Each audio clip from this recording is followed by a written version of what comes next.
Во текот на вчерашниот ден објавивме информација дека во студентскиот дом Гоце Делчев веќе 2 недели нема топла вода.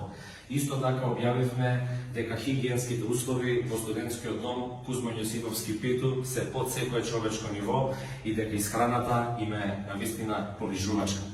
Денес, на покана на студентите, сме во студентскиот дом Стив Намолов. Оно што може да го слушнам од самите студенти, тие велат дека можеби топла вода имаат, но немаат каде да ја искористат, бидејќи погледнете како изгледаат тоалетите во студентскиот дом Стив Намолов. Вака изгледаат сите тоалети во овој студентски дом. На ова место, пред 5 години, Социјалдемократската младина на Македонија им вети на студентите нов студентски град и уште неколку студентски градови широм државата. Погледнете како изгледа местото каде тие го ветија студентскиот град.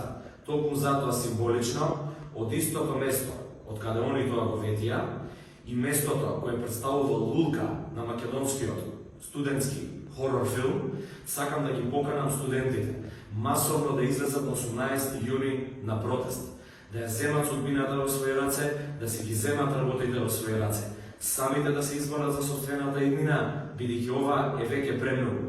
Промените се неминовни и тие ќе се случат. Се гледаме на 18 јуни.